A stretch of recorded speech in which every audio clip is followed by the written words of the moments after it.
एक आंकड़ा आपके सामने रखती हूँ। एनसीआरबी 2023-24 का डेटा है। पश्चिम बंगाल में विदेशी नागरिकों द्वारा किए गए अपराधों की संख्या में देश में सबसे अधिक दर्ज की गई है। 23 में विदेशियों के खिलाफ दर्ज 1000 आपराधिक मामलों में करीब 900 से ज्यादा मामले अवैध प्रवेश और रहने से जुड़े थे। सर, यानी अपराध भी बंगाल में बढ़ रहा है। बात केवल घुसपैठियों की नहीं है सर। आप ये कह रहे हैं आसाम में देखूं, मैं आपको बंगाल दिखाना चाह रही हूं और बंगाल पर जवाब दीजिए। उत्तर सुन लीजिए। अगर हजार कह रहे हो कि आपके आंकड़े सही है, 1000 विदेशी बंगाल में पाए, इसमें से कितना सारा रोहिंग्या है, कितना सारा बांग्लादेशी है, कितना सारा अफगानी है, कितना सारा दूसरों कंट्री से है। 1000 फिर आपको ले लेता है 1000 सही है तो 1000 हो गया है ना, करोड़ लाखों तो नहीं है ना। अरे सर, आप क्या बात कर रहे हैं?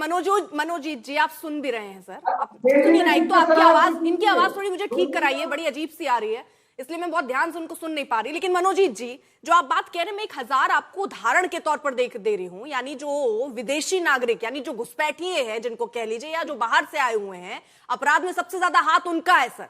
तो जब बंगाल की इतनी चिंता की जाती है तो उनके खिलाफ एक्शन क्यों नहीं लिया जाता? या उनको रोकने के लिए आपको तो केंद्र का साथ देना चाहिए, आपको केंद्र का साथ देना चाहिए। आप इसमें कह रहे हैं कि मैं झुकूंगा नहीं। उत्तर आप सुन लीजिए, बिल्कुल हम देंगे। केंद्र अगर आते हैं, एक भी मीटिंग किया है आप दिखा दीजिए। पिछले 10 सालों में होम मिनिस्टर, चीफ मिनिस्टर इस मामले में कितना सारा मीटिंग हुआ है, दिखा दीजिए कितना सारा मीटिंग हुआ है। सिर्फ इन लोगों का ये नारा है। सर सुनिए, आप कह रहे हैं मीटिंग, मुझे आप इधर बात बताइए, क्योंकि जमीन अधिग्रहण का मामला वहां पर फंसा हुआ है। करीब 500 से ज्यादा ऐसे किलोमीटर के हिस्से हैं जो अभी भी खुले हुए हैं। सुनिए मनोजीत जी, ये आप कैसी बात करते हैं? आप लोग वही बात कर रहे हैं कि आइए चाय नाश्ता करते हैं, बैठक कर लेते हैं। अरे बैठक से समस्या हल होगी क्या? मुझे ये पहले आप समझाइए, जमीन अधिग्रहण में देरी क्यों हो रही है? सर एक सेकेंड, मनोजीत जी सुनिए ना, थोड़ा सा आंकड़ों पर सर, थोड़ा सा, मतलब ऐसा कुछ निष्कर्ष तो निकले, मतलब ऐसा नहीं ना आप बोल के चले गए, मैंने आपको सुन लिया, खत्म हो गई चर्चा, नहीं कर रहे हैं ना वैसा सर। सुन लीजिए, क्योंकि सर मैं ना डेटा के साथ आई हूं और मैं चाह रही हूं कि आप उसी पर जरा जवाब दें। ठीक है, आप मुझे ये बताइए, क्योंकि वहां पर जो फेंसिंग का काम होना था वो अटका हुआ है सर। वो एक बड़ी चैलेंज, एक बड़ी चुनौती है ना। करीब 500 से ज्यादा 500 किलोमीटर का पूरा एरिया है जहां पर फेंसिंग नहीं हो पाई है। ठीक है सर, केंद्र सरकार 181 किलोमीटर जमीन के लिए भुगतान आपको कर दिया है, यानी राज्य को कर दिया है, और राज्य सरकार ने अब तक जमीन बीएसएफ को नहीं सौंपी है। क्यों? आप कह रहे हैं बैठक कर लीजिए, जो कर सकते हैं वही नहीं आपसे हो रहा है, क्यों? जो 500 किलोमीटर को बात आप करते हैं ना, ज्यादा से ज्यादा ये नदियां है, और फिर भी जो लैंड आप, वो भी लैंड भी दिया गया। हाँ। लेकिन सोनाली बीबी घुसपैठिया नहीं थी, उनको बांग्लादेश क्यों भेजा गया? सुप्रीम कोर्ट को बोलना पड़ा कि उनको वापस आओ। सोनाली बीबी उनको फैमिली को से बांग्ला बोलती थी, बांग्ला बोलने के लिए बांग्लादेश भेजा गया। आप ये भी देखिए, और जो 85 साल का जो एक बुजुर्ग है, उनको एसआईआर के मामले में हियरिंग में बोला गया 65 से 65। अरे सर, आप कोर्ट पहुंच गए तो कलकत्ता हाई कोर्ट ने फटकार लगाई थी कि नहीं, कि 15 दिन के अंदर हलफनामा दीजिए और ये बताइए। आप पता नहीं कहां की बात कहां ले जा रहे हैं। मैं आपसे क्या पूछ रही हूँ, आप क्या जवाब दे रहे हैं? घुसपैठिया कहाँ है? फटकार लगे सबसे ज्यादा घुसपैठिया। अरे कहाँ है नहीं पूछ रही हूँ महाराज जी। सर मेरी आवाज लग रहा है आ नहीं रही। मैं आपसे क्या पूछ रही हूँ, मतलब सर 40,000 घुसपैठिया है, रोहिंग्या है, कश्मीर में।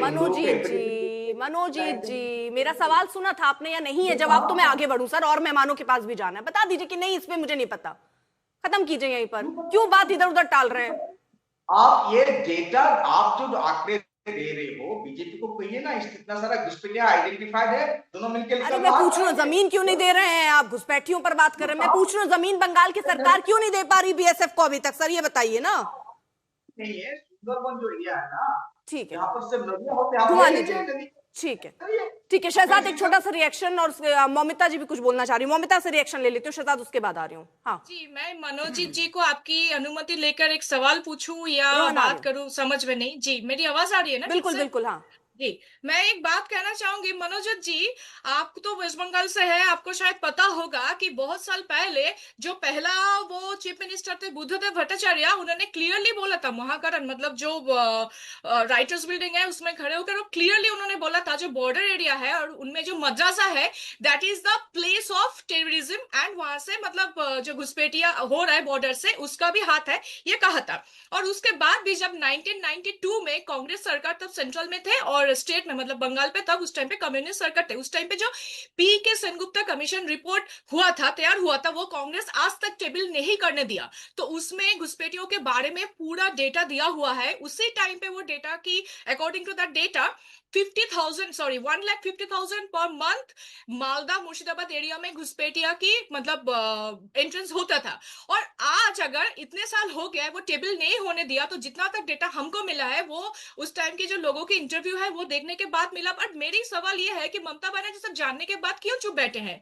उसको ये करना नहीं चाहिए सेंट्रल से बात करके वो टेबल करने के लिए उसको तो एप्लीकेशन देना चाहिए। और अर्पिता जी, आप अभी जो हिंदू मुस्लिम की बात बोल रहे थे कि ये बंगाल से ना ये कोई आज शहजाद जी ये नया नहीं उठा रहे, ये मुद्दा बहुत पहले से ही था। मैं आपको थोड़ा हिसाब देती हूँ, आप प्लीज मुझे थोड़ा बोलने का मौका दीजिए, मैं आपको बताती हूँ ये इतिहास कि हिंदू मुस्लिम कैसे बंगाल से कब से आया है ये मुद्दा। 1957 सॉरी 1857 के बाद जब ब्रिटिश शासन ने divide and rule and policy के तहत धर्म के आधार पर जब पहचान को राजनीति से जोड़ना शुरू हुआ, फिर मैं कहूंगी कि हिंदू और मुस्लिम समाज के बीच जो मानसिक दूरी बढ़ने लगा तभी से हुआ था। एंड 1905 जब बंगाल विभाजन हुआ था, लॉर्ड कार्जन ने जब ईस्ट इंडिया एंड असम दोनों को बांटने की अनाउंसमेंट किया था, दो दैट वाज कैंसल्ड इन 1911। और फिर मुस्लिम लीग जब से बढ़ने लगा तब से ये हुआ था। फिर how can you forget about 1946 right, that the great Calcutta killing. मुझे आज भी समझ में नहीं आता है उसको द ग्रेट बोलने का मतलब क्या है। That was not great at all. ठीक है। फिर तो बंगाल पार्टीशन के बारे में सब कुछ पता है। फिर मैंने जो कहा मुस्लिम लीग की उदय और हिंदू मुस्लिम राजनीतिक जो दुर्विभाजन तेज हुआ 1920 से लेकर 1930 की दौर, बंगाल का कोई भी शहरों और इलाकत में छोटी बड़ी और जो भी आप बताए, फिर डायरेक्ट एक्शन डे के बारे में मैंने बोला, ये धर्म के नहीं नहीं नाम पर ममता, जो मतलब आप ये राजनीति कह ना रही हैं कि धर्म की बहुत राजनीति पहले अभी से नहीं हो रही, बहुत पहले से हो रही है और वो उसकी उसकी उसकी परिपाटी बहुत पहले से लिख ली गई। तो एक राजनीतिक विश्लेषक के तौर पर आप ये बता सकती हैं कि बंगाल के चुनाव में ये कितना बड़ा मुद्दा है, क्योंकि बीजेपी तो इसको पूरी तरीके से भुना रही थी लेकिन अभी तक तो उसको सफलता नहीं मिली ना। देखिए, बीजेपी टीएमसी और कम्युनिस्ट पार्टी की बात नहीं है। अगर आप बंगाल में आए और बंगाल के जो असेंबली अभी जैसे कि असेंबली चुनाव सामने है, मैं उसी सिलसिले में आपको बताना चाहूंगी बंगाल में जो सीट टोटल है उसमें टीएमसी के लिए मतलब 102 माइनॉरिटी एरिया है, जिसमें मतलब माइनॉरिटी एरिया के ज्यादा सीट है 102। तो आप अगर 294 से 102 को माइनस करें, जितना सीट होता है उसमें बीजेपी को मिला है 2021 में उनको मिला है 77 सीट्स। तो उसमें कुछ लोग रिजाइन किया तो कुछ लोग ऐसे चले गए, दैट इज समथिंग डिफरेंट। तो मेन जो मौमिता, फिर तो यही वाली बात है ना, आप ये कह रही उसको आपने यहाँ पे निकाल दिया लेकिन वो निकाला नहीं जा सकता और कहते हैं ना कि जो जीता वही सिकंदर। तो अगर वहां की जो भी स्थिति हो, लेकिन अगर वहां पर ममता बनर्जी जीत रही हैं तो उसके पीछे बहुत सारी कारण हो सकते हैं, जिसमें आप ये भी एक कारण गिना रही हैं कि ये भी एक वजह हो सकती है। जरा मैं आगे बढ़ती हूँ, रोहन जी भी कुछ बोलना चाह रहे हैं, मैं जरा उनको भी चर्चा में शामिल कर लूं। ठीक है ममता, चलती है, ठीक है, आप कह रही है चलता है, ठीक है। तो मैंने ये नहीं कहा कि चले कि नहीं चले, मैं तो ये पूछ रही थी कि यही मुद्दा क्या बीजेपी का होगा, जिस पर इसीलिए मेरा हिंदू मुसलमान को लेकर वो सवाल था, क्योंकि आप यही करेंगे तो एकदम फिर आप ये बोलिए पहले से चल रहा है। ठीक है, ठीक है रोहन शहजाद आ रही हूँ, एक बार जरा रोहन के पास चली जाओ। हाँ अर्पिता जी, सबसे पहले तो मैं मोमिता जी को यही बात बोलना चाहता हूँ कि इंडिपेंडेंस के बाद बंगाल में बीसी रॉय का जो सरकार था और एसएस रे का जो सरकार था, तब हिंदू मुस्लिम पॉलिटिक्स कभी हुआ ही नहीं है। ये 77 के बाद भी जब लेफ्ट फ्रंट का गवर्नमेंट बंगाल में आया था, तब भी ये हिंदू मुस्लिम का पॉलिटिक्स कभी बंगाल में था नहीं। वो पार्टीशन से पहले जो अंग्रेज ने किया है वो दूसरी बात है, लेकिन पॉलिटिकली इंडिया के इंडिपेंडेंस के बाद बंगाल में ये हिंदू मुस्लिम वाला राजनीति जो आज हम लोग देख रहे हैं, जो हम लोग के प्रवक्ता जो बीजेपी के थे और टीएमसी के हैं, वो जो जिस लाइन पे जा रहे हैं उसी लाइन पे वो पहले नहीं होता था। आते हैं मुद्दे पे, कांग्रेस की स्टैंड पे हम लोग कांग्रेस पहले दिन पे जब बांग्लादेश में जब जब राइट्स हो रहे थे और हिंदुओं पे आक्रमण हो रहे थे, तो शहजाद भाई ने जो बोला इस्कॉन को लेके, तो कलकत्ता में जो इस्कॉन है और कलकत्ता में जो बांग्लादेश के काउंसिलेट है, Congress was the first party जो शांति मिছিল, जिसको बोलते हैं हम लोग शांति चाहिए, हम लोग वो रिक्वेस्ट लेके बांग्लादेश हाई कमीशन से, और हम लोग के जो आज देश में जिसका गवर्नमेंट चल रहा है, बीजेपी की गवर्नमेंट, जिसके आज इस एक्सटर्नल मिनिस्ट्री जिसके अंडर है, उसके पास हमने रखे थे कि आप बांग्लादेश पे जो करना है कीजिए, लेकिन ये रुकाइए।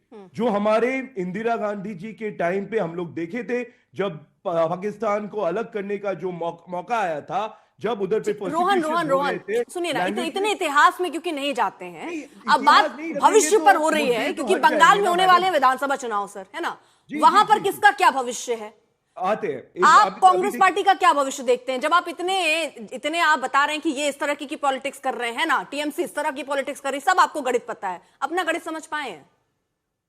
देखिए, राजनीति में अप्स एंड डाउन्स होते ही है। आज आप नहीं, कांग्रेस पार्टी ने कब तक तय किया है कि उसका डाउनफॉल ही चलेगा सर? नहीं, आप लोग समझना चाहिए कुछ चीज। देखिए, मुद्दे जब धर्म के नाम पे आ जाते हैं, जब ओपनली धर्म के नाम पे राजनीति हो रहा है, ओपनली मस्जिद मंदिर का राजनीति हो रहा है, तब कांग्रेस उधर पे अपना मत नहीं रखते हैं, क्योंकि हम लोग बंगाल में आपके मुताबिक बंगाल में भी धर्म को ले आया गया है। बीजेपी पहली बार तो लाई नहीं है सर, इससे पहले पिछले चुनाव में भी लेकर आई थी, लोकसभा में भी मुद्दे थे, लेकिन बीजेपी जीती तो नहीं ना। कांग्रेस पार्टी का हाल इतना बुरा क्यों रहा? जीतने का कोई मतलब ही नहीं है, हम बीजेपी जीते या हारे उससे हम लोग को क्या मतलब है। मैं आता हूँ तृणमूल पे। अरे आपको कांग्रेस से तो मतलब है सर कि कांग्रेस जीते, किससे भी मतलब नहीं है। पॉइंट में आने दीजिए। 2021 का इलेक्शन टीएमसी ने लड़ा था, बांग्ला मेके चाय। इस बार ये मुद्दा ही उठ गया है, क्योंकि आप लोग देखिए कि आरजीकर और साउथ सिटी का रेप के बाद ये लोग महिला के बचा नहीं पाया, ये खुल्लम खुल्ला सामने आ गया है। आज बंगाल की डेट 8 लाख करोड़ के ऊपर चले गए हैं। तो कांग्रेस मुद्दा है कि आज नौकरी नहीं है। ठीक है, आपका मुद्दा रोजगार, बेरोजगारी और नौकरी, ये सब रहेगा। ठीक है रोहन, अब वही बात है ना, ये मुद्दे तो आपके पहले से भी थे, हर लोकसभा चुनाव में भी सेम ही मुद्दा रख लेते हैं, एक एसआईआर और जोड़ लीजिए, लेकिन बावजूद से कांग्रेस पार्टी उठ नहीं पा रही है ना सर। ठीक है शहजाद, हम लोग अपना